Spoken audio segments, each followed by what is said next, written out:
வெண்பொங்கல். இன்றைக்கி நம்ம இந்த வீடியோவில் பார்க்க போகிறது வரகரிசி வெண்பொங்கல்.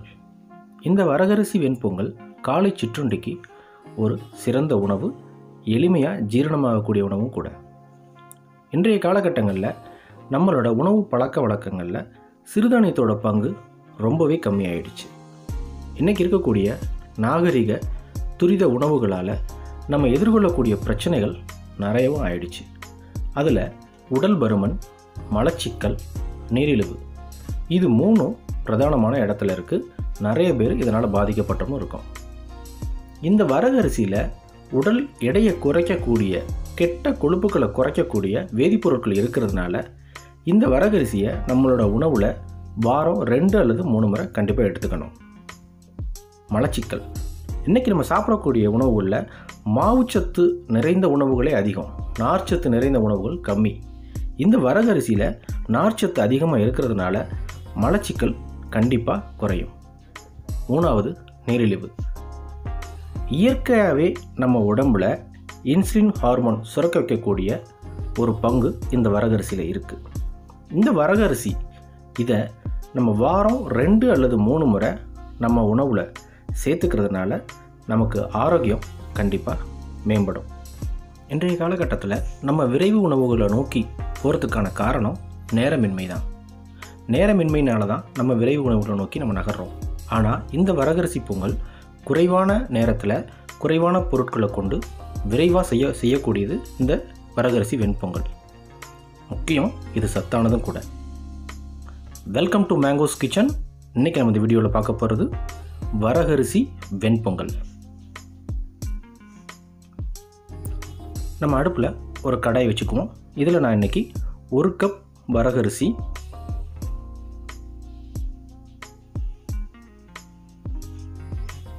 1/2 கப் பாசிப்பருப்பு எடுத்துருக்கேன். இதை லைட்டாக ரோஸ்ட் பண்ணிக்கிறேன். ரொம்ப ரோஸ்ட் பண்ண வேண்டாம், லைட்டாக பண்ணால் போதும்.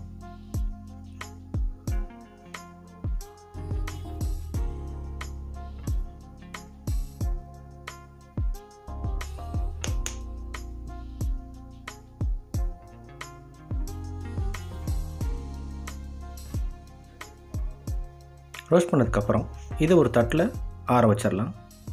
ஆற வச்சுட்டு ஆறுனதும் இதை லைட்டாக நம்ம வாஷ் பண்ணி ஒரு கப்பில் எடுத்து வச்சுக்குவோம். இப்போ அடுப்பில் குக்கர் வச்சு அதில் 2 டேபிள் ஸ்பூன் நெய் விடுறேன்.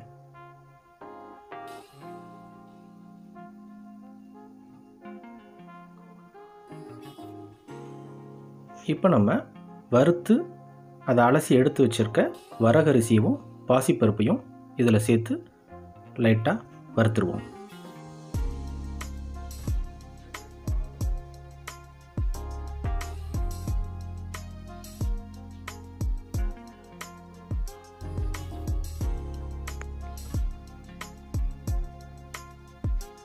லைட்டாக வறுத்ததுக்கப்புறம் இதில் 4 கப் தண்ணி ஊற்றுறேன்.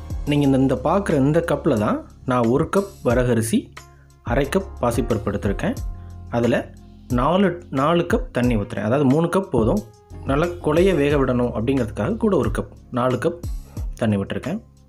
தேவையான அளவு உப்பு. ஒரு தடவை இதை நல்லா கலந்து விட்டுட்டு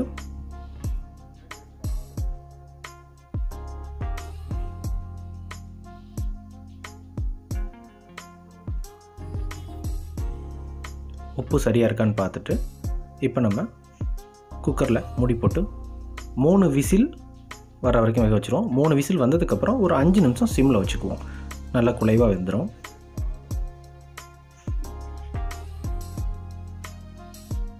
இப்போ நம்ம கடாயை வச்சு அதில் 2 டேபிள் ஸ்பூன் நெய், 1 டேபிள் ஸ்பூன் ஆயில், அப்படி இல்லைன்னா 3 டேபிள் ஸ்பூன் நெய் கூட நம்ம விட்டுக்கலாம்.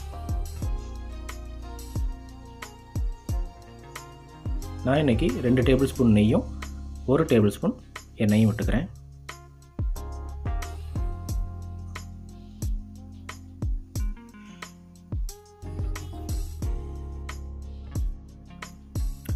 நெய் நல்லா சூடானதுக்கப்புறம் அதில் 1 டேபிள் ஸ்பூன் மிளகு, 1 டேபிள் ஸ்பூன் சீரகம் சேர்த்துக்கிடுவோம். மிளகு நல்லா பொரியிற வரைக்கும் நெய்யில் நல்லா வறுத்துருவோம். இதில் 1 இன்ச் அளவில் இஞ்சியை நல்லா சின்ன சின்ன துண்டுகளாக வெட்டி சேர்த்துருக்கேன். அதையும் சேர்த்து நல்லா வறுத்துடுவோம். வறுத்ததுக்கப்புறம் இதில் ஒரு 2 பிஞ்ச் அளவுள்ள பெருங்காயத்தூள் சேர்த்துக்குவோம்.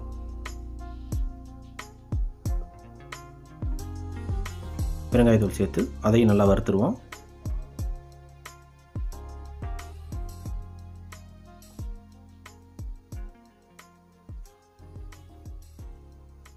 இப்போ இதில் கொஞ்சம் நான் முந்திரி சேர்க்குறேன்.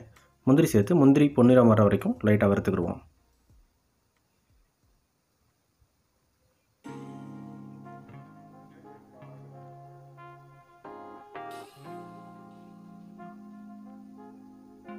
இப்போ முந்திரி நல்லா வறுபட்டாச்சு. இந்த ஸ்டேஜில் இதில் கருவேப்பிலை சேர்த்துக்கிறேன். கருவேப்பிலையும் ஒரு வதக்கிடுவோம். அவ்வளோதான்.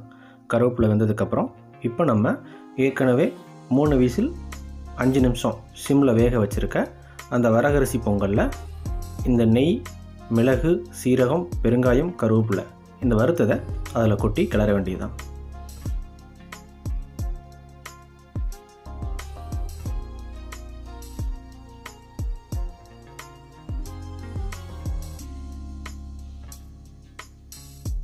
இப்போ எல்லாத்தையும் நல்லா ஒரு தடவை மிக்ஸ் பண்ணி விட்டுருவோம். அவ்வளோதான். இப்போ நம்ம சாப்பிட்றதுக்கு வரகரிசி வெண்பொங்கல் தயாராகிடுச்சு. பொதுவாகவே வெண்பொங்கலை ரொம்ப சூட்டில் சாப்பிடக்கூடாது, மிதமான சூட்டில் தான் சாப்பிடும். ஏன்னா இது குலைவாக இருக்கிறதுனால நம்ம விரல்களில் எடுக்கும் பொழுது ஒட்டி இருக்கும். அப்போ நம்ம ரொம்ப சூடாக இருந்துச்சுன்னா கையும் சூடு பொறுக்காது, நாக்கும் சூடு பொறுக்காது. அதனால் மிதமான சூட்டில் சாப்பிடுவோம். இந்த வீடியோ உங்களுக்கு பிடிச்சிருந்துச்சுன்னா மறக்காமல் மேங்கோஸ் கிச்சனுக்கு சப்ஸ்கிரைப் பண்ணுங்கள், பெல் பட்டனை கிளிக் பண்ணுங்கள்.